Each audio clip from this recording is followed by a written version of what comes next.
Saudara-saudara yang kekasih di dalam Kristus, sebelum kita lanjut dalam ibadah kita, dalam ibadah PA pada sore hari ini, saya mengucapkan selamat sore.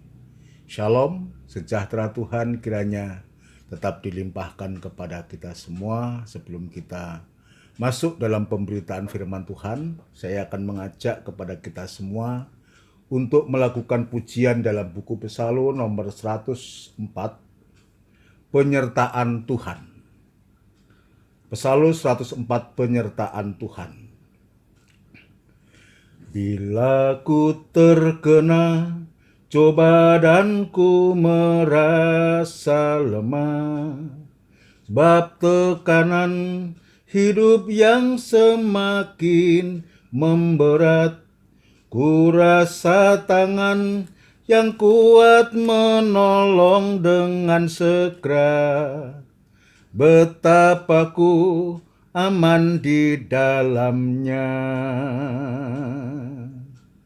Dia pimpinku selalu dalam kehendaknya, di mana ku berada, Dia selalu serta dan menopangku dalam kelemahanku.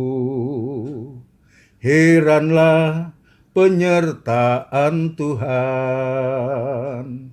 Bila ku menderita sebab memilih kebenaran, dan ku rela menanggung salib-Mu ya Tuhan, ku rasa tangan yang kasih-Mu selalu jamah hatiku, memberi damai sentosa padaku. Dia pimpinku selalu dalam kehendaknya, di mana ku berada, Dia selalu serta dan menopangku dalam kelemahanku.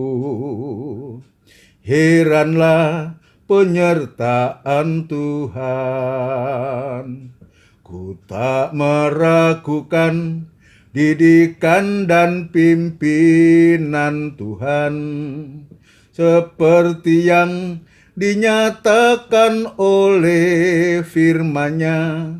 Dia memimpinku dan meninggalkan suatu teladan, agar aku mengikut jejaknya. Dia pimpinku selalu dalam kehendaknya, di mana ku berada, Dia selalu serta dan menopangku dalam kelemahanku. Heranlah penyertaan Tuhan. Dia pimpinku selalu dalam kehendaknya, di mana ku berada, Dia selalu serta dan menopangku dalam kelemahanku. Heranlah penyertaan Tuhan. Dia pimpinku. Dia selalu kehendaknya, di mana ku berada, Dia selalu serta dan menopangku dalam kelemahanku. Heranlah penyertaan Tuhan. Dia pimpinku selalu dalam kehendaknya, di mana ku berada, Dia selalu serta dan menopangku dalam kelemahanku. Heranlah penyertaan Tuhan. Kita akan tundukkan kepala, kita berdoa untuk firman Tuhan. Terima kasih Tuhan Yesus, terima kasih. Sungguh di hari-hari ini, khususnya di saat kami harus menghadapi dunia dan segala isinya ini Tuhan, kami rasa tidak mampu dan kami tidak berdaya. Untuk itu kami memohon penyertaan daripada Engkau. Tanpa penyertaan-Mu kami tidak mampu berbuat apa-apa. Itu sebabnya Tuhan kami menyerahkan hidup kami ke tangan-Mu pada sore hari ini untuk kami bisa beribadah mendengarkan firman-Mu. Biarlah Tuhan firman-Mu kiranya memberikan kekuatan yang baru, semangat yang baru kepada kami sekalian untuk supaya kami mampu untuk menghadapi hidup yang sedang kami jalani, khususnya mampu di saat-saat proses kematian itu terjadi dalam kehidupan kami, biar kami tetap berpengharapan hanya kepadamu. Itu sebabnya kami meyakini Tuhan, di saat kematian ini boleh kami jalani bersama Engkau, maka kami yakin kami sewaktu-waktu juga bangkit bersama Engkau, sampai mulia bersama Engkau. Terima kasih Tuhan Yesus, terima kasih membuka hati kami, Tuhan, untuk supaya kami mampu menerima firman Allah. Terima kasih Tuhan, urapi firman-Mu dan urapi kami sekalian dalam pengurapan Roh Kudus-Mu yang suci. Namun demikian kami menyadari di saat kami mendengarkan firman-Mu, kuasa kegelapan tidak tinggal diam untuk mengganggu kami. Dan itu sebabnya kami sehati panggil nama-Mu yang penuh kuasa untuk mengusirkan segala pekerjaan setan itu di dalam nama Tuhan Yesus Kristus, darah Kristus yang berkuasa. Terima kasih Tuhan, terima kasih. Demikian pula Tuhan, urapi firman-Mu dan urapi kami sekalian dalam pengurapan daripada yang suci. Terima kasih gereja-gereja lain yang bersamaan beribadah semacam di tempat ini. Biar Tuhan juga berkemurahan memakai para hamba-hamba Tuhan, para gembala dalam pelayanan dan pemberitaan firman-Mu, terutama untuk membawa sidang jemaat-Mu nanti sewaktu-waktu juga boleh sama mulia seperti Engkau mulia adanya. Terima kasih Tuhan, terima kasih. Hamba tetap berserah diri kepadamu, biar kemurahan dan belas kasihan-Mu tetap Tuhan nyatakan kepada hamba untuk mampu menyampaikan firman-Mu dengan benar dan murni, supaya sungguh-sungguh firman ini memberkati kami sekalian dan menjadi berkat bagi orang lain. Kepada seluruh sidang jemaat-Mu yang saat ini mendengarkan firman-Mu, Tuhan dudukkan dengan baik, dengan tenang, untuk supaya boleh menyimak firman-Mu, merindukan pribadi-Mu dalam firman-Mu, supaya firman-Mu ini menjadi nyata dalam setiap kehidupan dari sidang jemaat-Mu sekalian Tuhan. Terima kasih Bapa di surga, terima kasih, inilah seru doa permohonan kami, dan kami alaskan di dalam nama Tuhan Yesus Kristus. Haleluya. Amin. Puji Tuhan, saudara sekalian yang dikasihi Tuhan, sebelum lanjut dalam pemberitaan firman Allah, sekali lagi saya mengucapkan selamat sore, shalom. Sejahtera Tuhan kiranya tetap dilimpahkan kepada kita semua. Kita bersyukur, kita berterima kasih kalau saat ini pun kita masih boleh mendapatkan kesempatan untuk kita bisa beribadah dalam ibadah PA ini. Saudara sekalian, biar kita gunakan waktu yang ada ini untuk sungguh-sungguh kita memperhatikan firman Allah. Sebab firman Allah inilah yang sungguh-sungguh nanti akan memberikan kekuatan, memberikan penghiburan, dan memberikan pertolongan kepada kita, khususnya Tuhan memberikan kemampuan ketika kita, Tuhan izinkan, harus mengalami suatu proses yang Tuhan izinkan harus kita alami. Saudara sekalian, kita akan melanjutkan pemeriksaan kita, saudaraku, bagaimana seperti hanya Yusuf ini diizinkan Tuhan harus mengalami proses kematian ini, saudaraku, dari Kanaan dia menuju ke Mesir, saudaraku, seiras dengan seiras dengan atau seirama dengan apa yang pernah dialami oleh Tuhan. Dia dari surga turun ke bumi, saudaraku. Ini bagaikan dari Kanaan ya menuju ke Mesir dan tinggal di Mesir, dan demikian pula Tuhan itu dari surga dia turun ke bumi ini untuk apa, saudaraku? Di tujuan daripada ya Yesus itu turun ke bumi ini sebetulnya untuk mati. Ya, dia untuk mati bukan mati oleh karena dosa dan oleh karena pelanggaran, saudaraku. Tetapi dia mati itu untuk keselamatan kita, untuk supaya kita yang harusnya mati, saudaraku, tapi kita oleh kematiannya, maka kita yang harusnya mati, kita boleh beroleh hidup. Namun demikian sedikit saya harus menjelaskan, saudaraku, kalau proses kematian ini dan tanda percikan darah atau tanda sengsara, saya sedikit harus menjelaskan ini. Tidak semua sengsara ini adalah proses kematian. Tidak semua penderitaan ini adalah proses kematian.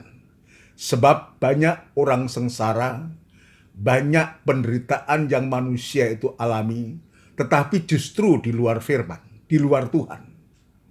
Mereka sengsara, mereka menderita bukan oleh karena kebenaran, tapi oleh karena dosa dan kejahatan, oleh karena pola tingkahnya, sehingga dia harus menuai hasil, yaitu sengsara dan penderitaan. Nah, penderitaan atau sengsara yang semacam ini, saudaraku, ini tidak bisa disebutkan ya proses kematian.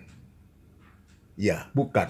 Itu sengsara ya karena perbuatan, oleh karena kejahatan yang mereka alami.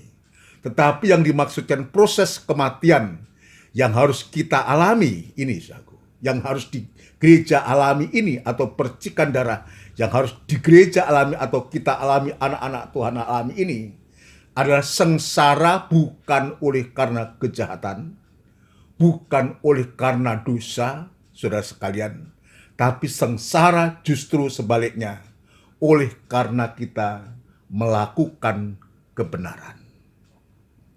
Sengsara oleh sebab kita melakukan kebenaran. Banyak contoh-contoh yang sudah dalam Alkitab juga menuliskan. Kalau kemarin dalam hari Minggu saya juga mencontohkan tentang Yusuf, saudaraku, saat dia ya bagaimana Yusuf ini dia harus mengalami suatu sengsara, ya mulai dari saat dia bersama bapaknya, saudaraku, sampai dia dijual ke Mesir, saudaraku, bahkan sampai dia menjadi penguasa di Mesir, saudaraku. Dan justru kita bisa melihat kalau sengsara ini oleh karena kebenaran, saudaraku, maka akan menghasilkan suatu kebangkitan, menghasilkan suatu hasil, yaitu kebangkitan, sampai pun dipermuliakan seperti Yusuf, dia menjadi penguasa ya menjadi penguasa di negeri Mesir, untuk dia bisa mengatur segala sesuatunya untuk di Mesir. Demikian pula juga apa yang dialami oleh Ayub, saudaraku, apa yang dialami oleh Ayub ini, saudaraku, juga demikian. Oleh karena ya kebenaran ini, oleh karena kesalehannya itu, maka Tuhan izinkan itu, sengsara penderitaan itu harus diterimanya, dan dia sungguh-sungguh menerimanya, yang pada akhirnya pun juga Tuhan ya juga memberikan suatu kemenangan. Itulah melalui proses kebangkitan, kematian oleh karena sengsara oleh karena kebenaran ini, maka juga akan menghasilkan kebangkitan bersama-sama dengan Tuhan. Itu sebabnya tadi saya mengatakan tidak semua sengsara itu adalah proses kematian.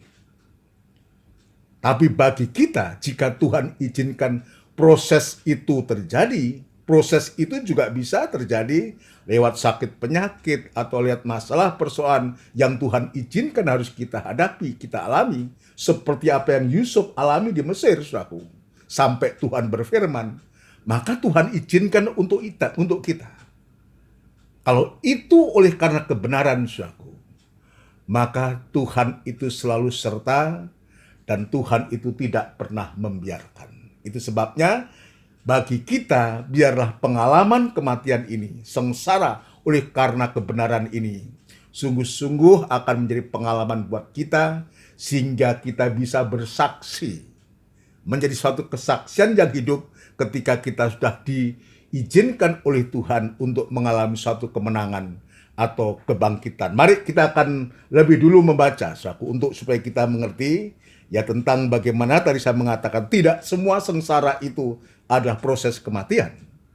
Ya, bagi orang dunia itu sengsara oleh karena kejahatannya, tapi bagi kita biarlah sengsara atau penderitaan yang kita alami itu oleh karena kita melakukan kebenaran. 1 Petrus pasal yang ketiga.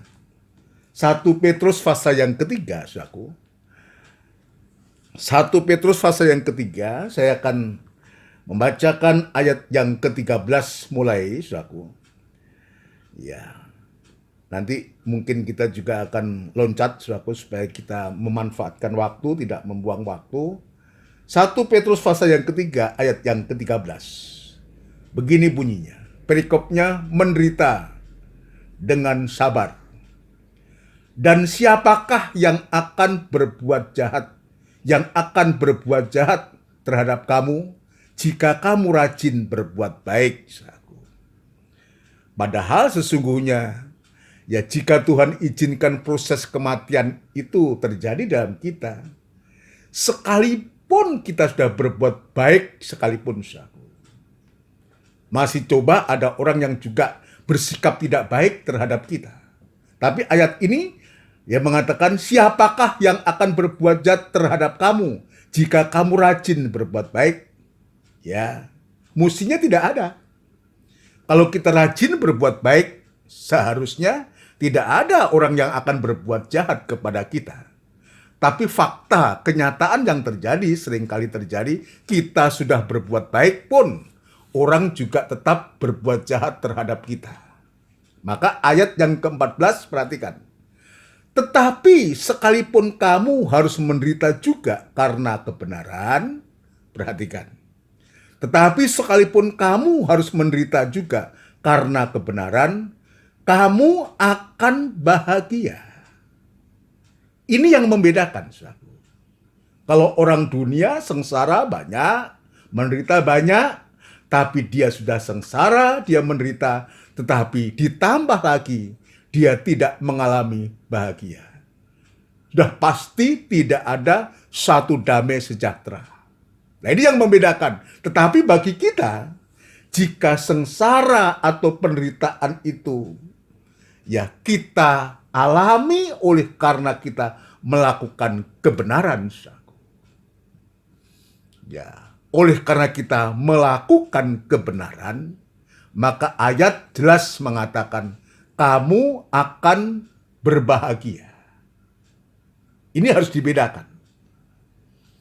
Ya, harusnya kita harus mengalami suatu kebahagiaan atau kita tetap mengalami suatu damai sejahtera karena kita menderita oleh karena kebenaran. Sebab itu janganlah kamu takuti apa yang mereka takuti dan janganlah gentar. Jadi ini nasihat dari Rasul Petrus ini begitu luar biasa. Sekalipun, ya dia juga pernah mengalami penderitaannya ketika dia menyangkal Tuhan. Jadi pengalaman itulah yang mendasari dia menulis dalam suratan 1 Petrus ini dan 2 Petrus ini banyak cerita tentang pengalaman Petrus sendiri yang dia tuliskan. Ya. Sebab itu janganlah kamu takuti apa yang mereka takuti dan janganlah gentar. Tetapi kuduskanlah Kristus di dalam hatimu sebagai Tuhan. Jadi kalau kita ini ketika kita harus menghadapi suatu penderitaan itu, satu, kita dikatakan jangan takut dan jangan gentar. Tapi sebaliknya ketika kita mengalami suatu proses itu terjadi dalam kehidupan kita, justru Alkitab mengatakan, kuduskanlah Kristus di dalam hatimu sebagai Tuhan. Nah, itulah kalau kita mengkuduskan Kristus itu sebagai Tuhan, saudara sekalian. Dalam masa kesusahan, masa ketika kita dalam masalah, apapun masalahnya itu, kalau kita mengkuduskan, ya, Kristus di dalam hati kita, maka hasilnya ayat sebelumnya tadi, pasti kita akan tetap mengalami suatu kebahagiaan. Damai sejahtera itu tetap ada dalam kehidupan kita. Ini yang Tuhan ajarkan kepada kita. Untuk kita bisa mengerti ketika kita harus menghadapi masa yang sulit ini. Ya, menghadapi masa-masa yang sulit ini, maka Petrus memberikan nasihat kepada kita untuk tetap Kuduskanlah Kristus di dalam hatimu sebagai Tuhan. Artinya tetap memberikan tempat pada Kristus itu di dalam hatimu. Saudara sekalian, Rasul Paulus dia juga menuliskan, saudaraku, nanti kita akan baca, atau kita baca sekarang dalam 2 Korintus pasal yang keempat, saudaraku. Ketika dia mengalami masalah dan persoalan yang begitu luar biasa, saudaraku. Tapi justru dia katakan, dia menempatkan kematian Kristus itu dalam hidupnya. Atau lebih baik kita baca dalam 2 Korintus pasal yang keempat. 2 Korintus pasal yang keempat, saudaraku. Kita akan membaca 2 Korintus pasal yang keempat. Ya, kita akan membaca mulai ayat yang ke-7, saudaraku. Ini apa yang dituliskan oleh Rasul Paulus ini juga seiring, saudara sekalian, seperti apa yang dituliskan oleh Rasul Petrus. 2 Korintus pasal yang keempat ayat yang ke-7. Perhatikan.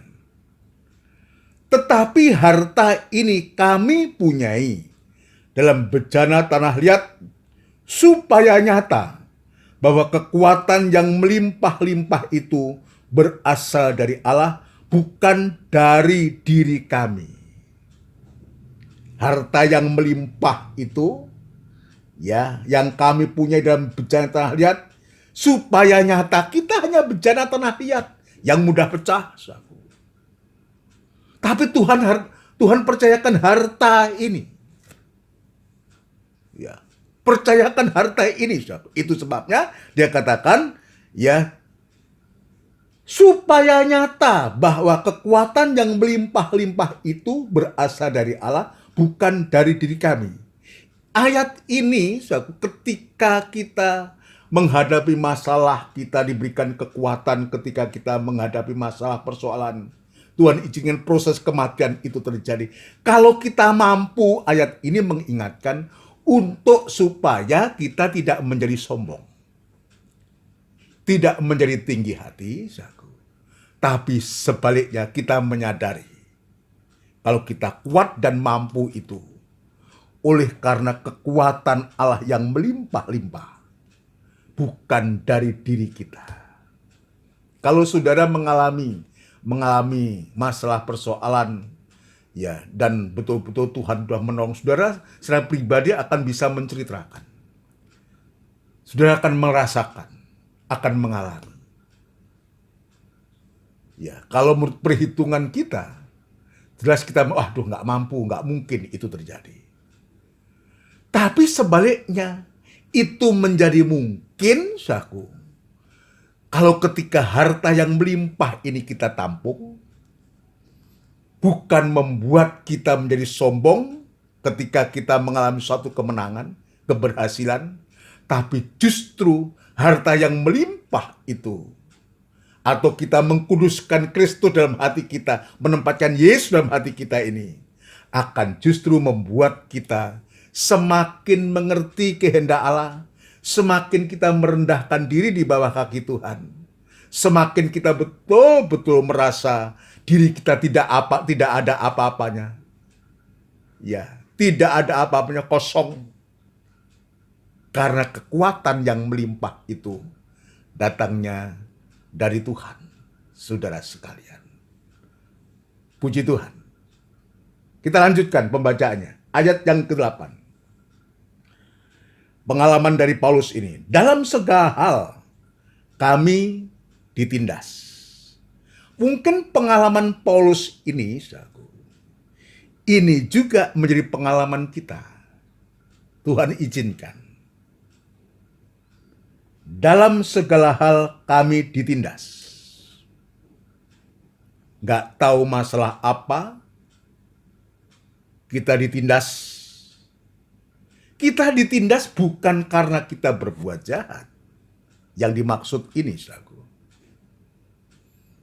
Ya, tapi kita ditindas oleh karena kita melakukan kebenaran, saudaraku.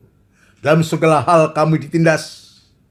Kalau toh itu terjadi, namun tidak terjepit. Ya, ditindas iya.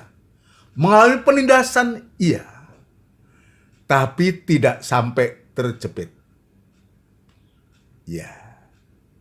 Selalu ada jalan keluar untuk bisa menyelesaikan masalah itu, saudara sekalian. Kami habis akal, iya.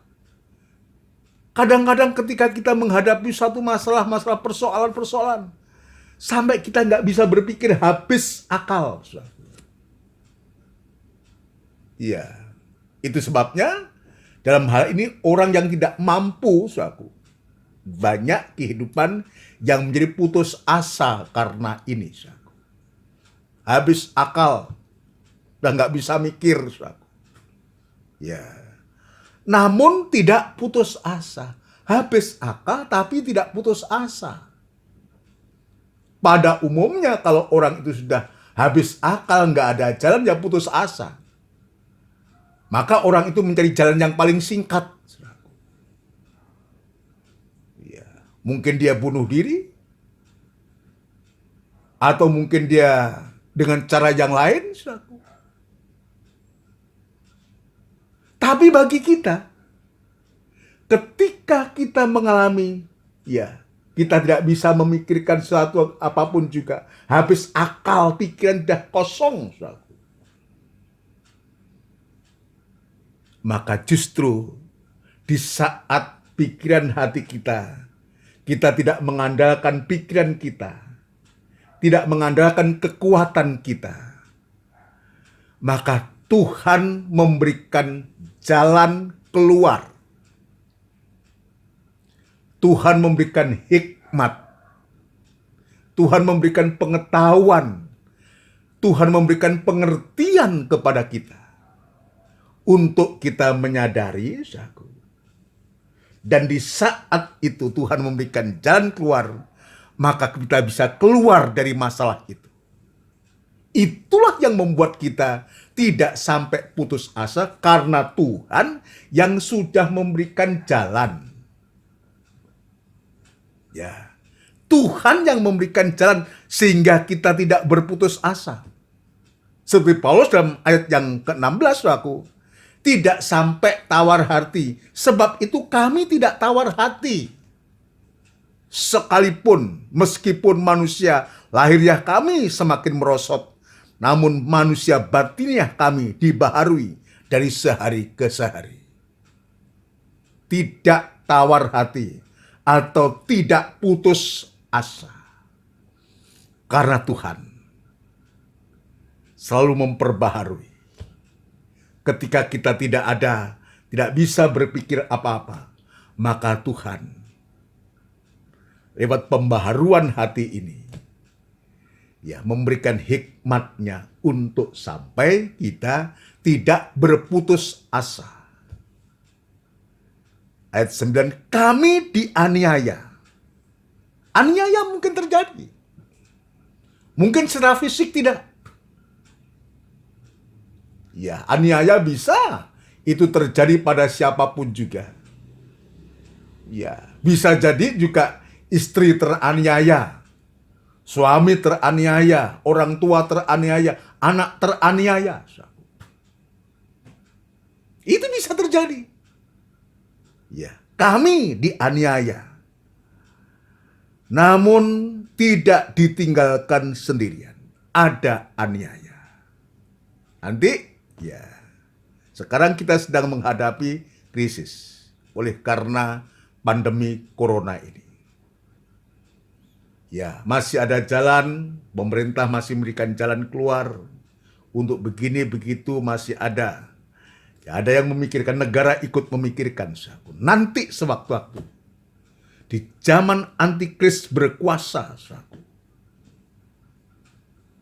ya, maka tidak seorang pun yang akan bisa menolong kita. Namun tidak ditinggalkan sendiri. Sekalipun nanti kita tidak ada, kita mau lari kemana ketika masa itu terjadi, saudaraku. Masing-masing mencari keselamatannya sendiri, saudaraku. Masing-masing kita mencari jalan kita sendiri, tetapi di sana justru Tuhan tidak meninggalkan kita sendiri. Artinya Dia yang setia itu, Dia tidak membiarkan kita harus mengalami itu sendiri. Artinya kita tidak dibiarkan sendiri. Ada Tuhan dan kesempatan itulah. Kesempatan saatnya untuk kita tidak berharap kepada manusia. Tidak berharap kepada siapapun juga. Maka di saat itu satu-satunya harapan untuk kita hanya kepada Tuhan. Namun tidak ditinggalkan sendiri. Jadi sesungguhnya kita tidak sendirian.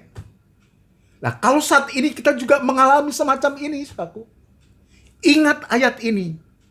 Kita tidak sedang sendiri. Kita tidak sendirian, Tuhan ada. Kalau kita mengkuduskan Kristus dalam hati kita, saudaraku. Ya, menempatkan kematian Yesus dalam kehidupan kita, saudaraku. Dia nyata. Dia nyata. Dia ada. Kita tidak ditinggalkan sendirian. Kami dihempaskan. Kita tidak dianggap dihempaskan begitu saja. Ya, kami dihempaskan. Ya, atau kita, tapi ayat mengatakan, namun tidak binasa. Namun tidak binasa. Jadi inilah pengalaman-pengalaman yang ditulis oleh Paulus ini adalah pengalaman pribadi dia untuk dituliskan kepada Korintus 2, suratan yang kedua ini. Untuk sekarang saat itu kepada jemaat Korintus. Tapi untuk sekarang ini berlaku untuk kita. Hal semacam ini sewaktu-waktu kita bisa alami. Kita bisa alami. Di saat proses kematian itu terjadi. Kita harus sengsara dan kita menderita oleh karena kebenaran, saudara. Ini terjadi. Tapi apa yang Paulus juga tunjukkan, apa yang Rasul Petrus tadi tunjukkan, Petrus mengatakan, kuduskanlah Kristus di dalam hatimu. Tapi Paulus dalam ayat yang ke-10, perhatikan. Kami, ini pengalaman Paulus, kami senantiasa membawa kematian Yesus di dalam tubuh kami. Jadi ini rahasianya, saudaraku. Kalau Rasul Petrus tadi mengatakan, kuduskanlah Kristus itu di dalam hatimu, saudaraku. Yaitu sama. Maka Paulus dalam tulisannya dikatakan, kami senantiasa itu terus menerus, selalu, saudaraku, membawa kematian Yesus di dalam tubuh kami, supaya kehidupan Yesus juga menjadi nyata di dalam tubuh kami. Lah, ini. Jadi, ini nasihat yang sangat baik buatku, buat kita semua, saudaraku. Ketika penderitaan, ketika sengsara itu, ketika proses kematian itu terjadi, biar kita mengkuduskan Kristus itu dalam hati kita. Biar kita senantiasa membawa kematian Yesus itu dalam tubuh kami, tubuh kita, supaya kehidupan Yesus juga menjadi nyata di dalam kehidupan kita semua. Nah, kalau ini yang terjadi dalam kehidupan kita, saudaraku, maka betul-betul maka Tuhan sendiri yang akan menyatakan pembelaannya. Yang justru Tuhan juga akan menyatakan perlindungannya. Dan kita boleh mengalami suatu kemenangan. Dan kemenangan bersama-sama dengan Tuhan. Ini yang Tuhan tunjukkan kepada kita. Itu sebabnya di hari-hari ini, saudara sekalian, ya Tuhan mengajarkan ini kepada kita. Ya, Tuhan yang kemarin saya menunjukkan dalam ibadah minggu, dia sudah memberikan teladan. Dan apa yang dituliskan dalam Filipi pasal yang kedua, ini merupakan suatu penggenapan. Penggenapan nubuat dari Nabi Yesaya pasal yang ke-52 dan pasal yang ke-53. Dia melakukan itu bukan karena dinubuatkan 700 tahun sebelum kelahiran Yesus, sudah dinubuatkan apa yang akan terjadi, yang akan menimpa pribadi Yesus. Betul-betul dalam suratan Petrus tadi, ya betul-betul kita diizinkan menderita itu bukan karena dosa dan kejahatan, tapi oleh karena kebenaran. Karena Kristus juga. Dalam nubuatan itu jelas. Dalam kehinaannya, orang menghindari dia. Justru untuk kehidupan kita. Ini dibaca, saudaraku. Ini penting supaya kita tahu ya bahwa nubuatannya seperti itu yang terjadi pada Yesus, saudaraku. Ya, kita akan membaca. Nanti saudara bisa membaca, saudaraku, pasal yang ke-52. Yesaya pasal 52 mulai ayat 13 sampai dengan ayat yang ke-15, saudaraku. Tetapi kita akan membaca pasal yang ke-53. Ya, nanti sudah bisa baca ayat yang pertama dan seterusnya. Tapi saat ini kita akan baca ayat yang pasal 53 dari Yesaya, ayat yang ketiga. Ya, mengatakan ia dihina dan dihindari orang. Ini nubuatannya. Seorang yang penuh kesengsaraan dan yang biasa menderita kesakitan. Ia sangat dihina sehingga orang menutup mukanya terhadap dia. Dan bagi kita pun dia tidak masuk hitungan. Tetapi sesungguhnya, ini perhatikan. Dan nubuatan itu mencontohkan kepada kita dan nanti akan digenapkan oleh Yesus dan sudah digenapkan dalam Filipi pasal 2. Ya. Ayat yang keempat, sesungguhnya, tetapi sesungguhnya penyakit kitalah yang ditanggungnya dan kesengsaraan kita yang dipikulnya, pada kita mengira dia kena tulah, dipukul dan ditindas Allah. Tetapi dia tertikam oleh karena pemberontakan kita. Dia diremukkan oleh karena kejahatan kita. Ganjaran yang mendatangkan keselamatan bagi kita ditimpakan kepadanya. Dan oleh bilur-bilurnya kita menjadi sembuh. Ya, menjadi sembuh. Ini nubuat ini, Yesaya sampaikan ini, sudah nubuat ini kepada bangsa Israel saat itu. Ya, tetapi sekarang juga bagi kita, dan itu sudah berlaku, sudah terjadi 2000 tahun lalu, penggenapannya sudah 2000 tahun yang lalu Tuhan sudah genapi. Nah, Filipi pasal yang kedua dan ayat-ayat yang sudah kita baca, ayat 6 sampai ayat yang ke-8 itu penggenapannya. Jadi ini betul-betul, saudaraku, ya bukan hanya Paulus yang menuliskan semacam itu dalam 1 Petrus pasal 3, tapi juga ini merupakan suatu penggenapan yang sudah terjadi 2000 tahun yang lalu. Proses kematian ini betul-betul terjadi. Bukan proses saja, sudah untuk Tuhan Yesus itu betul-betul dia mengalami kematian itu. Tapi setelah selang 3 hari, dia bangkit selaku dari antara orang mati, dan sempat dia bersama-sama murid 40 hari, dan dia naik ke surga. Menjadi imam besar, menjadi imam besar, menjadi pendoa syafaat untuk kita, menjadi pembela buat kita. Nah, itu sebabnya, ketika kita dalam Roma pasal yang ke-6, kita harus satu dalam kematiannya. Kalau kita satu dalam kematiannya, maka kita pun juga akan menjadi satu dalam kebangkitannya. Roma pasal 8 ayat 17. Kalau kita satu dalam penderitaannya, satu dalam kematiannya, kita juga satu dalam kemuliaannya. Nah, itu sebabnya ketika kita melihat hal semacam ini, saudaraku, betapa Tuhan itu memberikan suatu teladan yang sempurna buat kita. Rasul-rasulnya juga ada pengalaman saya pribadi semacam itu dan menuliskan surat-suratnya, baik dalam suratan yang ditulis oleh Rasul Paulus maupun Rasul Petrus, itu jelas untuk kita dibawa oleh Tuhan. Jika kita diizinkan, kita harus sengsara dan menderita oleh karena kebenaran, untuk supaya kita tidak menjadi takut dan gentar. Tapi biar kita terima pengalaman ini, untuk sampai sewaktu-waktu, saudaraku, kita boleh mendapatkan apa yang Dia sudah sediakan kepada kita.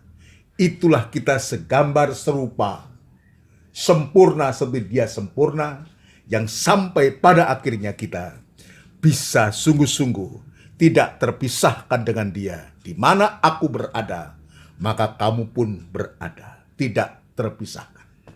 Puji Tuhan, kita lanjutkan, saudaraku. Sekarang kita lihat, ya, setelah kita harus menghadapi proses kematian ini, saudaraku, dan kita mau tidak mau, kita harus bisa menerima percikan darah atau penderitaan bersama Kristus ini, saudaraku. Mati bersama Kristus ini atau proses kematian itu harus kita terima, saudaraku. Maka hasilnya buat kita, saudaraku, ya, kalau kita bisa menerima proses ini, hasilnya buat kita adalah justru kesempatan proses kematian, proses sengsara, proses penderitaan yang kita alami bersama Yesus ini. Ya, sebab ayat mengatakan untuk kita mempersenjatai, meneladani Dia. Justru yang pertama yang kita bisa lihat, hasilnya yang pertama adalah kesempatan untuk kita berhenti dari berbuat dosa. Jadi proses kematian ini, yang namanya mati itu, saudaraku, kalau Adam Alkitab, saudaraku, ya, kalau orang mati itu berarti dia sudah tidak bisa berbuat dosa. Yang bisa berbuat dosa itu adalah orang-orang yang masih hidup. Kalau dia sudah mati, ya sudah selesai. Dia tidak bisa melakukan apa-apa lagi. Coba dibaca dalam Roma pasal yang ke-6, saudara. Roma pasal yang ke-6. Roma pasal yang ke-6. Ayat yang ke-7. Ayat yang ke-7. Roma pasal 6 ayat ke-7. Ya, sebab siapa yang telah mati, yang sudah mati, ya, perhatikan, jika Tuhan izinkan kita masuk, ya, satu dalam kematiannya bersama Kristus, sebab siapa yang telah mati, ia telah bebas dari dosa. Ya, bebas dari dosa. Ini tulisan Paulus. Lalu Rasul Petrus juga menulis dalam suratannya, justru penderitaan yang Tuhan izinkan kita harus hadapi, kita alami ini adalah kesempatan untuk kita berhenti dari berbuat dosa bersama. Tulisan daripada Paulus juga Rasul Petrus ini. Bebas dari dosa, ini Paulus mengatakan. Tapi Petrus mengatakan, ia telah berhenti berbuat dosa. Kesempatan untuk kita berhenti berbuat dosa. Dia sudah mati. Dia sudah tidak ada. Mati itu kan tidak ada. Dia sudah dikubur bersama Kristus. Ya, satu dalam kematiannya. Dikubur dengan Kristus. Berhenti dia berbuat dosa. Dan dia bebas dari dosa. Maka tadi saya mengatakan, maka dosa kejahatan itu hanya dilakukan ketika manusia itu masih hidup. Tetapi kalau manusia atau kehidupan itu mati, apalagi mati ini bersama Kristus, satu dalam kematiannya bersama Kristus, maka sungguh-sungguh dia tidak ada kesempatan dan tidak bisa lagi berbuat dosa. 1 Petrus pasal yang keempat. Ini hasil yang pertama, saudara. 1 Petrus pasal yang keempat. 1 Petrus pasal yang keempat, saudara. Ya. Ayat yang pertama. Ya. Jadi karena Kristus telah menderita penderitaan badani. Ya. Perhatikan. Karena Kristus telah menderita penderitaan badani, kamu pun harus juga mempersenjatai dirimu dengan pikiran yang demikian. Ya. Mempersiapkan dirimu dengan pikiran yang demikian, karena barang siapa telah menderita penderitaan badani, ia telah berhenti berbuat dosa. Jadi kesempatan kepada kita anak-anak Tuhan, kepada gereja Tuhan. Sewaktu-waktu Tuhan izinkan ini, penderitaan, proses kematian itu harus terjadi. Ya.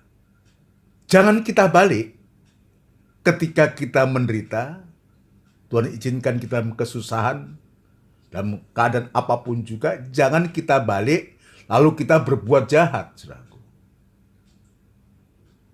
Berbuat yang tidak patut, kita tidak akan pernah mengalami suatu pembelaan Tuhan. Ya. Tidak pernah mengalami pembelaan Tuhan. Tapi sebaliknya, ketika pengalaman itu terjadi, jelas Alkitab kesempatan untuk kita bisa berhenti berbuat dosa. Ya. Puji Tuhan. Untuk apa ini, saudaraku? Maka ayat yang kedua, saudaraku, ayat yang kedua, supaya waktu yang sisa jangan kamu pergunakan menurut keinginan manusia, tetapi menurut kehendak Allah. Ini tujuannya. Ini tujuannya, saudaraku. Jika Tuhan izinkan kita mengalami pengalaman kematian, penderitaan itu, kesusahan itu, saudaraku, tujuannya satu, untuk kita bisa berhenti berbuat dosa, tetapi juga untuk supaya waktu yang sisa jangan kita pergunakan untuk menuruti keinginan kita. Sebaliknya, untuk supaya kita belajar menuruti Allah, menuruti firman, menuruti kehendak Allah. Ya, melakukan yang baik. Melakukan pekerjaan yang baik. Ini tujuannya. Berhenti berbuat dosa untuk supaya kita bisa menggunakan waktu. Kan tadinya kita sudah menghamburkan dosa itu. Kita lakukan semuanya itu. Tapi sekarang kesempatan untuk kita bisa berhenti berbuat dosa, justru kita bisa menggunakan lagi waktu yang ada ini. Bukan kita gunakan untuk mengumbar keinginan nafsu kita manusia, tapi justru kita gunakan untuk menuruti kehendak Allah. Artinya untuk kita bisa melakukan kehendak Allah. Seperti yang sudah kita pelajari, untuk supaya kita bisa menjadi benar seperti Yesus benar, untuk supaya kita bisa menjadi kudus seperti Allah itu kudus, sampai kita menjadi sempurna seperti Bapa itu sempurna. Ini hasil yang pertama. Jadi tujuannya berhenti berbuat dosa untuk kita bisa melakukan kehendak Tuhan. Puji Tuhan. Hasil yang kedua, saudaraku. Hasil yang kedua, saudaraku. proses kematian itu harus kita alami, kita rasakan. Justru sengsara itu, saudaraku. Ya, sengsara itu, saudara sekalian. Kesempatan juga kepada kita untuk kita bisa menerima kasih karunia pada Allah. Jadi ini sulit untuk bisa diterima, sengsara kok kasih karunia.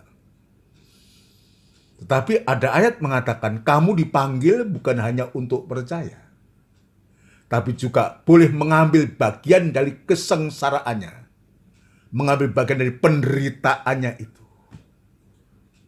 Dan Filipi pasal yang pertama dia sebutkan semacam itu. Paulus dia menuliskan, dipanggil bukan hanya untuk percaya, tapi juga untuk menderita bersama Kristus. Maka Petrus juga dia menuliskan, Petrus juga menuliskan bahwa proses kematian atau sengsara atau penderitaan itu oleh karena kebenaran, saudaraku, justru yang kedua menghasilkan kasih karunia pada Allah. Kita baca lebih dulu ayat dalam Filipi. Saya teringat itu ayat Filipi, saudaraku, suratan Filipi, suratan Filipi, saudaraku. Ayat yang pertama, pasal yang pertama Filipi, ayat 29. Ya, ini dua tokoh-tokoh yang luar biasa. Ya, Rasul Paulus ini juga banyak mengalami penderitaan. Ya, dalam pengabaran Injil, Rasul Petrus juga banyak mengalami penderitaan. Sampai hari matinya pun Petrus ini disalibkan, tapi kepala di bawah. Dia tidak layak disalibkan seperti Tuhan. Dia minta disalibkan ya untuk kepala di bawah. Coba ayat yang ke pengalaman Paulus ini, tulisan Paulus ini. Filipi pasal pertama ayat 29. Sebab kepada kamu dikaruniakan bukan saja untuk percaya kepada Kristus, melainkan juga untuk menderita untuk Dia. Jadi ini karunia, dikaruniakan, diberikan. Ya, bukan saja untuk menderita, ya, untuk percaya kepada Kristus, melainkan juga untuk menderita untuk Dia. Nah, sekarang kita lihat dari tulisan dari Rasul Petrus dalam 1 Petrus pasal yang kedua. 1 Petrus pasal yang kedua ayat yang ke 19 dan 20. 19 dan 20. Sebab adalah kasih karunia. Ya, kasih karunia. Jika seorang karena sadar akan kehendak Allah menanggung penderitaan yang tidak harus ia tanggung. Jadi menanggung satu penderitaan yang seharusnya dia tidak tanggung, maka kita harus sadar itu.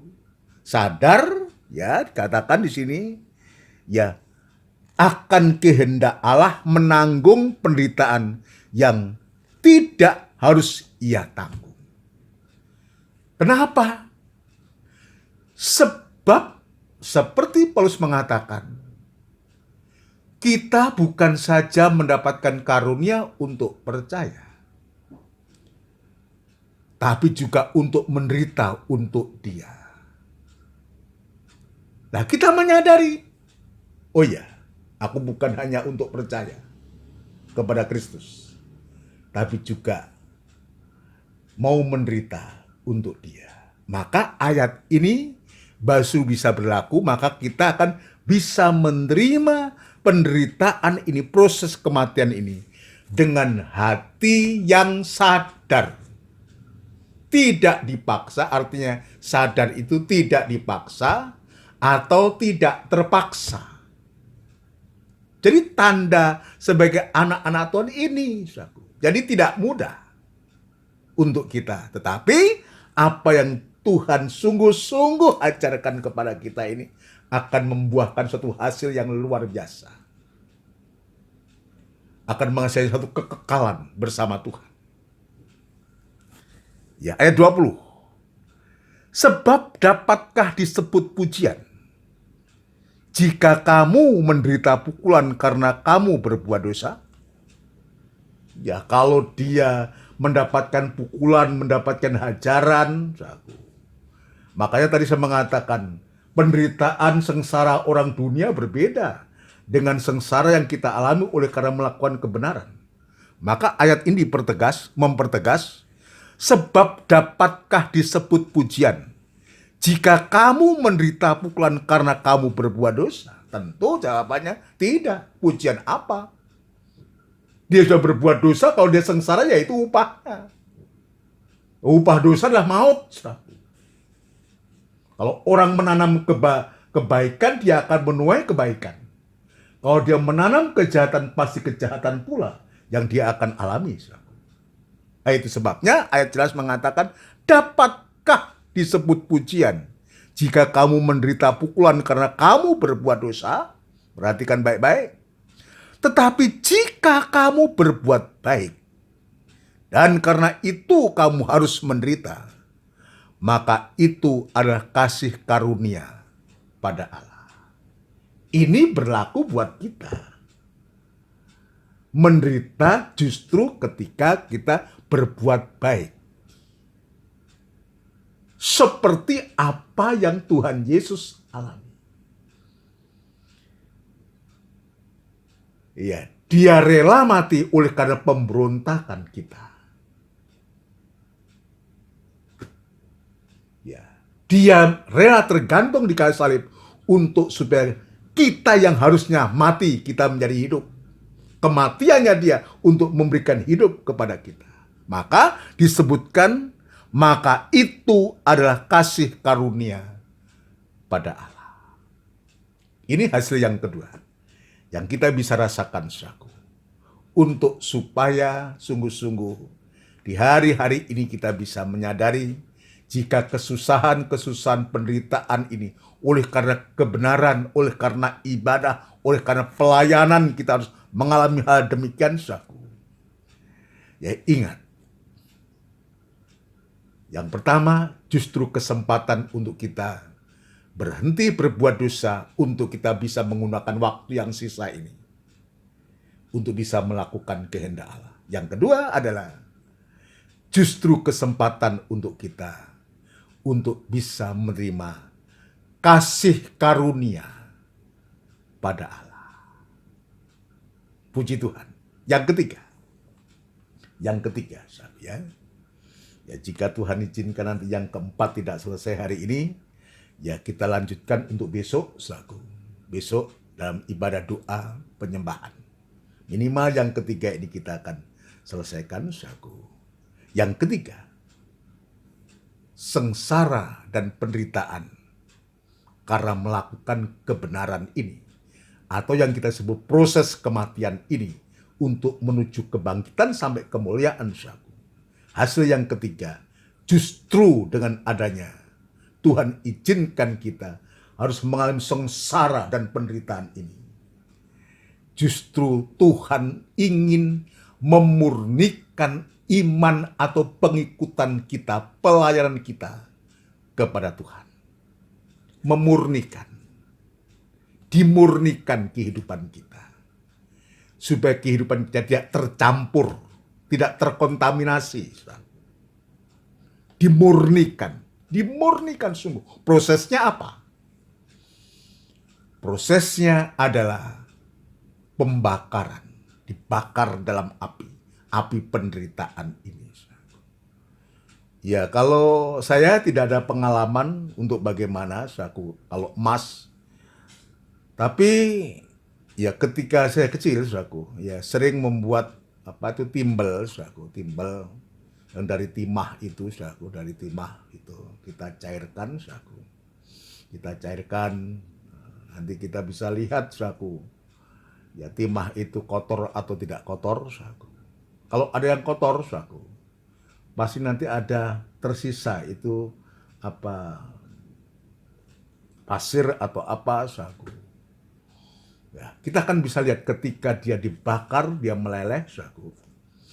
Baru kita gunakan, kita cor, saudaraku. Saya rasa juga emas juga demikian, saudaraku. Ya, prosesnya adalah pembakaran, tujuannya untuk memurnikan emas itu menjadi emas yang tulen. Nah, proses pembakaran ini yang tadi saya mengatakan untuk memurnikan iman kita ini, prosesnya juga pembakaran sengsara ini juga.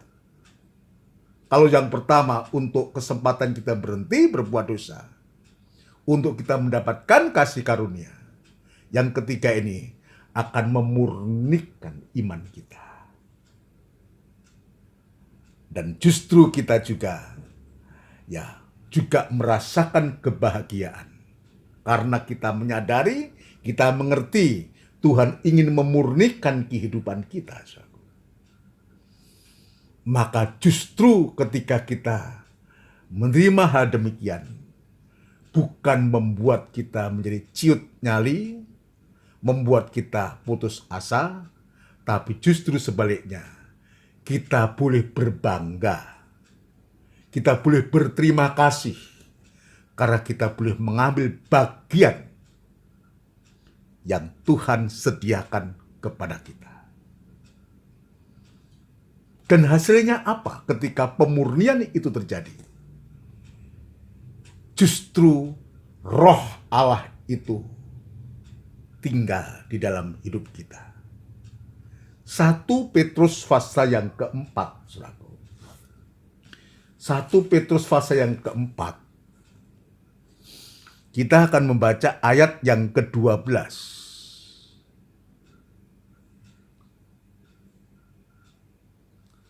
1 Petrus pasal yang keempat, ayat yang keempat, ayat yang ke-12. Perhatikan baik-baik. Saudara-saudara yang kekasih,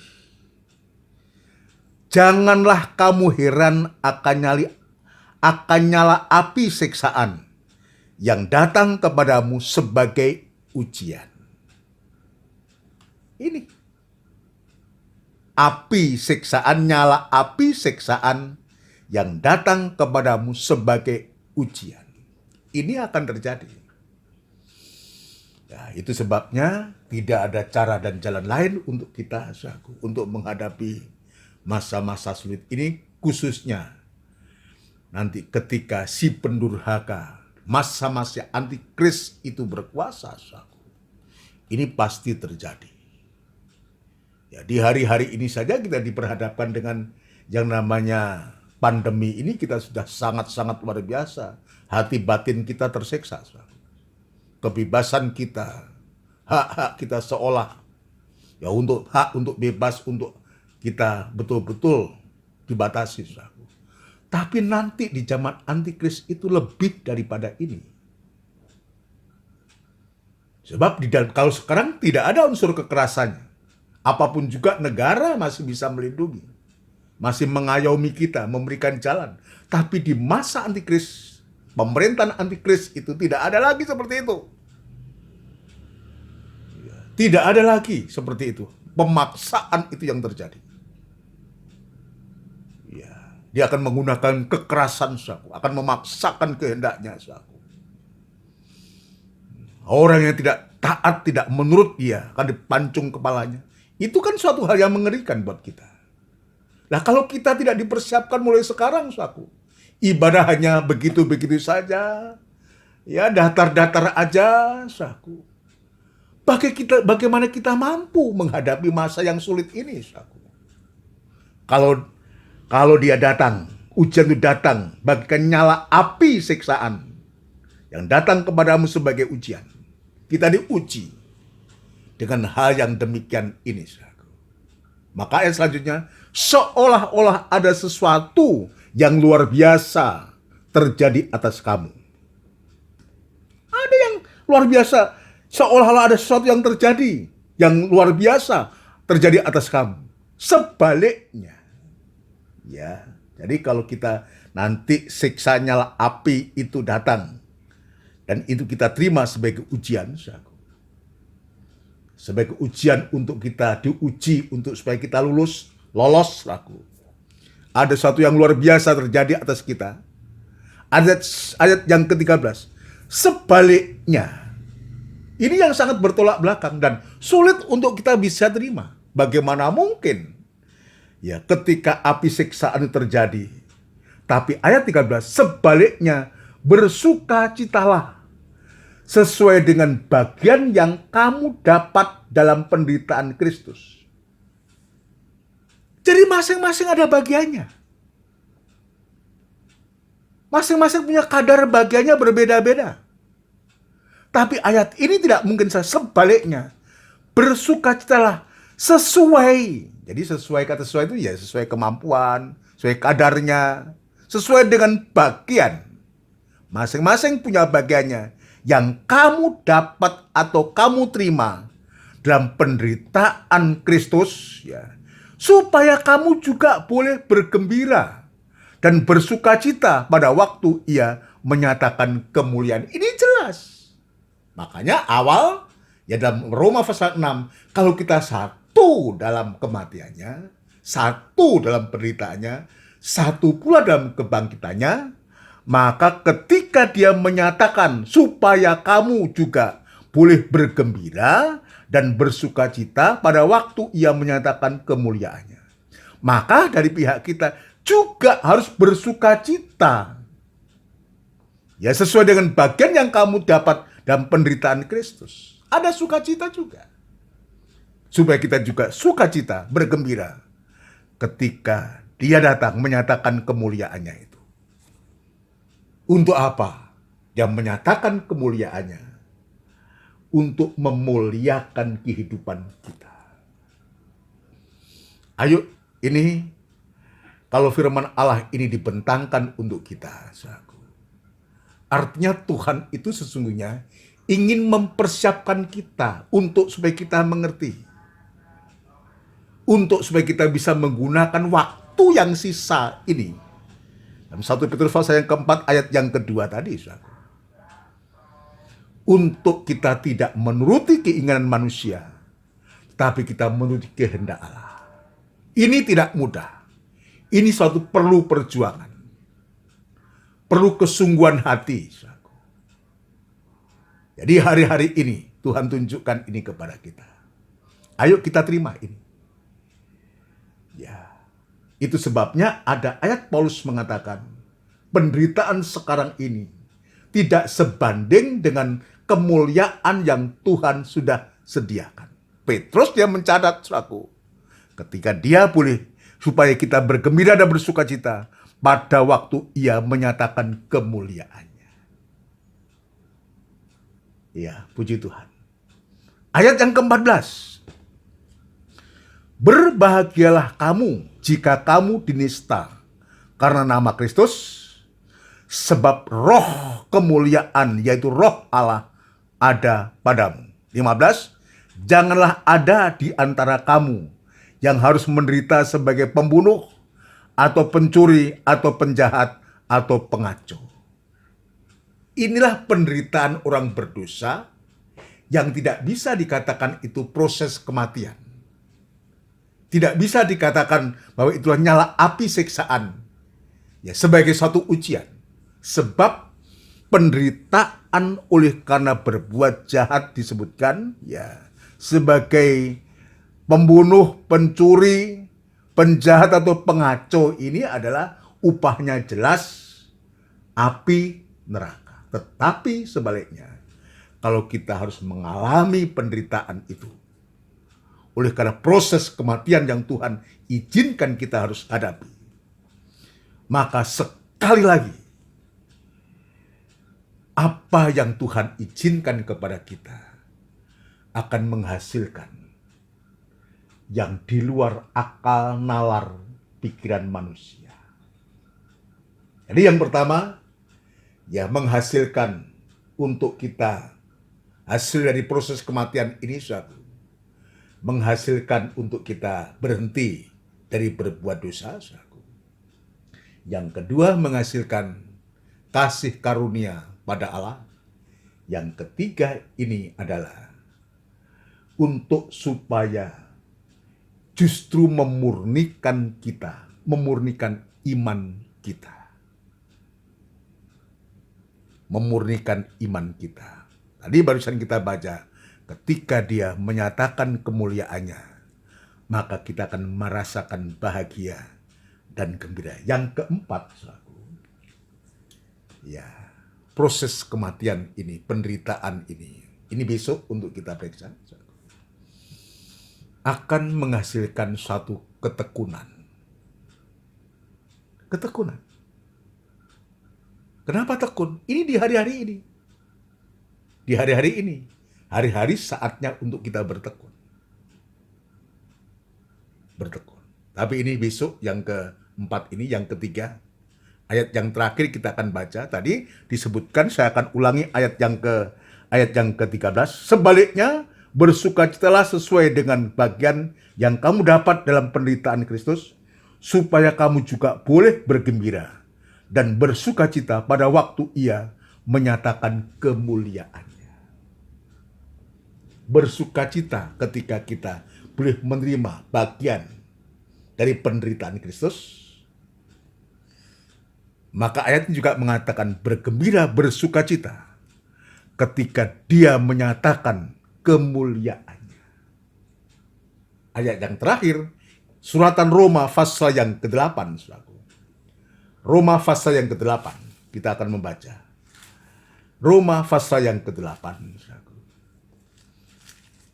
Kita akan membaca ayat yang ke-18 atau ayat 17. Ya. Ini sudah kita baca kemarin, tapi tidak mengapa. Ayat 17 dari Roma pasal 8, ya gongnya nanti di ayat 18, saudaraku. Dan jika kita adalah anak, maka kita juga adalah ahli waris. Maksudnya orang-orang yang berhak menerima janji-janji Allah, yang akan menerimanya bersama-sama dengan Kristus, yaitu jika kita menderita bersama-sama dengan Dia, supaya kita juga dipermuliakan bersama-sama dengan Dia. Jadi jelas, sama. Apa yang ditulis Paulus ini sama dengan apa yang ditulis oleh Petrus. Ayat 18. Sebab aku yakin. Keyakinan Paulus ini, biar ini juga menjadi keyakinan kita. Saudara sekalian. Sebab aku yakin bahwa penderitaan zaman sekarang ini, ya di zamannya Paulus itu kan 2000 tahun yang lalu.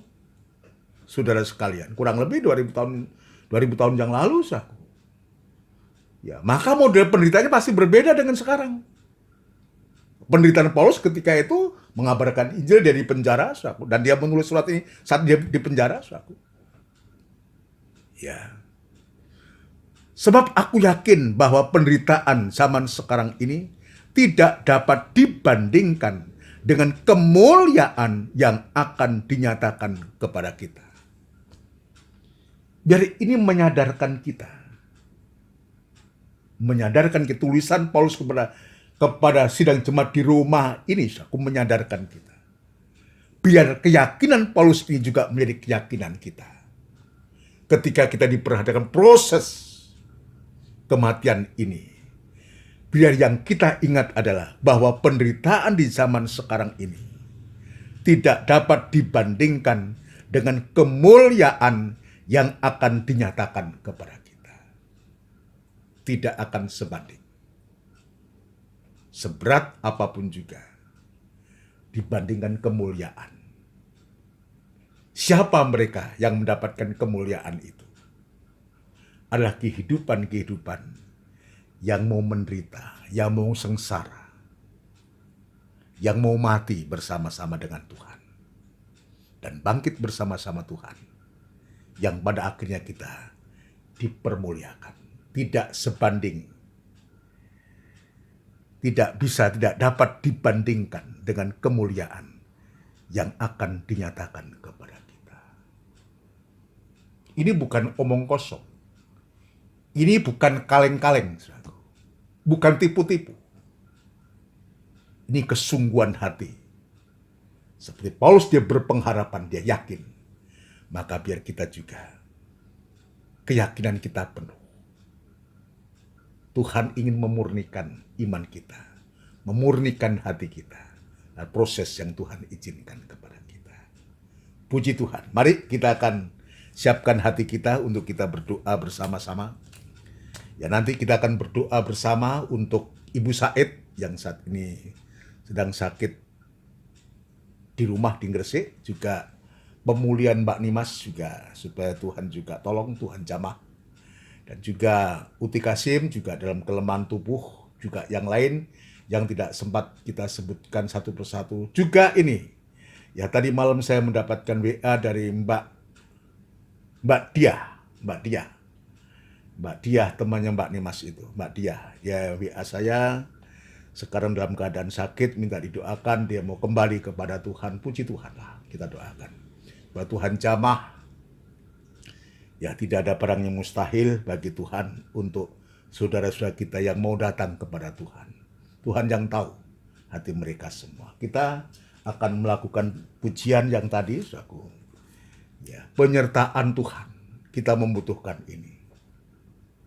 Bila ku terkena coba dan ku merasa lemah, sebab tekanan hidup yang semakin memberat, ku rasa tangan yang kuat menolong dengan segera. Betapa ku aman di dalamnya. Koplet yang kedua. Bila ku menderita sebab memilih kebenaran, dan ku rela menanggung salib-Mu ya Tuhan, ku rasa tangan kasih-Mu selalu jamah hatiku, memberi damai sentosa padaku. Ku tak meragukan didikan dan pimpinan Tuhan, seperti yang dinyatakan oleh firman-Nya. Dia memimpinku dan meninggalkan suatu teladan, agar aku mengikut jejaknya. Dia pimpinku selalu dalam kehendak-Nya, di mana ku berada, Dia selalu serta dan menopangku dalam kelemahanku. Heranlah penyertaan Tuhan. Dia pimpinku selalu dalam kehendak-Nya, di mana ku berada, Dia selalu serta dan menopangku dalam kelemahanku. Heranlah penyertaan Tuhan. Sekali lagi dengan setengah suara. Dia pimpinku selalu dalam kehendak-Nya, di mana ku berada, Dia selalu serta dan menopangku dalam kelemahanku. Heranlah penyertaan Tuhan. Heranlah penyertaan Tuhan. Kita bersama tundukkan kepala. Benar Tuhan, kami sangat membutuhkan Engkau. Mohon penyertaan-Mu Tuhan ketika kami harus menghadapi sengsara atau penderitaan oleh karena kebenaran, sebab kami tidak mampu, khususnya daging kami ini. Tuhan, seringkali kami tidak bisa terima, Seringkali kami kecewa, dan biarlah firman Allah pada sore malam hari ini sungguh-sungguh menguatkan kami, menghiburkan kami, memberikan harapan kepada kami, untuk kami tidak berputus asa dan kecewa, tapi sebaliknya kami boleh bersuka cita dan bergembira, oleh karena Engkau mengizinkan kami untuk kami boleh ambil bagian dalam penderitaanmu. Terima kasih Tuhan untuk firman Tuhan pada sore hari ini. Bila firman Allah ini tidak berhenti hanya kami dengar, tapi biarlah firman Allah ini boleh mengerjakan hati dan pikiran kami dan menjadi iman, dan kami boleh praktekkan dalam setiap kehidupan kami, setiap pengalaman-pengalaman yang Engkau izinkan kepada kami. Kami yakin dan percaya Tuhan bahwa penderitaan sekarang ini tidak bisa dibandingkan dengan kemuliaan yang Engkau sediakan kepada kami. Tolong Tuhan, tetap memberikan hati yang percaya, mempercayakan diri sepenuh kepadamu Tuhan. Terima kasih Tuhan Yesus. Terima kasih saat ini hamba-Mu berdoa, khususnya kepada sidang jemaat-Mu yang dalam penderitaan sakit Tuhan, dan pemulihan Ibu Said yang saat ini sakit di rumah. Bahkan juga kami berdoa untuk Mbak Diah, Tuhan juga kami serahkan ke tangan-Mu. Mbak Nimas dalam proses pemulihan di rumah, Uti Kasim juga Tuhan kami serahkan ke tangan-Mu. Kiranya nyatakan pembelaanmu, pertolongan-Mu Tuhan, ketika mereka dalam penderitaan, juga sidang jemaat yang lain, mungkin dalam penderitaan dan soal yang lain, kami serahkan ke tangan-Mu. Dan Tuhan nyatakan penyertaan pembelaanmu. Namun demikian kuasa kegelapan, roh jahat, roh setan yang coba mengganggu, kami serahkan ke tangan-Mu. Dan kami perintahkan kamu semua di dalam nama Tuhan Yesus Kristus, darah Kristus yang berkuasa, sakit penyakit disembuhkan, masalah persoalan diselesaikan oleh Tuhan. Terima kasih Bapa di surga, yang lemah Tuhan memberikan kekuatan, yang susah Tuhan memberikan penghiburan. Terima kasih Tuhan, terima kasih yang bekerja, yang mencari pekerjaan, biar Tuhan juga menolong, yang bekerja di kota, di luar pulau, Tuhan juga Engkau jangkau, Engkau juga ada di sana, Engkau juga menyertai sekalian sidang jemaat-Mu semua. Terima kasih Tuhan, terima kasih. Kelanjutan dari ibadah kami tetap kami serahkan ke tangan-Mu, biar Tuhan tetap berkemurahan kepada kami, untuk supaya Tuhan memberikan jalan. Engkau juga akan sungguh-sungguh Tuhan akan memberkati dalam kerinduan kami ini, sampai sewaktu-waktu kami hamba-Mu bersama sidang jemaat-Mu boleh bertemu dalam sidang jemaat Tuhan, di mana Engkau berkehendak untuk kami, dan pakai kami sekalian, seluruh sidang jemaat-Mu, para imam-imam-Mu, para pelayan-pelayan-Mu Tuhan, untuk mengagungkan, memuliakan nama-Mu, sambil menanti kedatangan-Mu yang kedua kali Tuhan. Terima kasih Engkau membuka jalan Tuhan, dan tetap nyatakan kerinduan Tuhan untuk sidang jemaat-Mu, untuk selalu merindukan Engkau Tuhan, lewat ibadah-ibadah yang Tuhan sediakan untuk sidang jemaat-Mu semua. Bangsa dan negara kami yang kami cintai Tuhan, kami serahkan ke tangan-Mu di hari-hari ini Tuhan. Dan kesulitan dan masalah yang begitu pelik dalam bangsa kami untuk mengatasi virus corona ini, Tuhan memberikan kekuatan, hikmat, akal budi, kebijaksanaan kepada para pemimpin-pemimpin bangsa ini, mulai dari Bapak Presiden, Wakil Presiden, dan jajaran menteri yang ada Tuhan juga, dan aparat pemerintah di tingkat pusat sampai pun di daerah-daerah, di dusun-dusun. Tuhan Engkau menolong, memberkati untuk bisa mengatur bangsa kami ini, khususnya kota kami Surabaya ini Tuhan, untuk supaya pada akhirnya nama Tuhan yang dipermuliakan. Terima kasih Tuhan. Kami tetap meyakini sewaktu-waktu mereka boleh percaya dan menerima Engkau sebagai Tuhan dan Juru Selamatnya. Terima kasih Tuhan, terima kasih. Sementara mungkin kami akan berpisah dalam ibadah ini, akan beraktivitas kembali, maupun kami akan beristirahat malam Tuhan, kami menyerahkan hidup kami, tubuh, jiwa, dan roh kami ke tangan-Mu. Tuhan jaga, Tuhan serta, Tuhan lindungi kami semua, terutama juga Tuhan memberkati kami, dan berkat-berkat rohani, dan berkat-berkat jasmani. Terima kasih Tuhan, terima kasih saudaraku yang kekasih. Biar rahmat anugerah cinta yang besar, yang datangnya dari Allah Bapa, Sang Putra, dan Roh Kudus, yang sepenuhnya di dalam nama Tuhan Yesus Kristus. Haleluya. Amin. Puji Tuhan saudara sekalian. Demikianlah rangkaian ibadah dalam ibadah PA ini.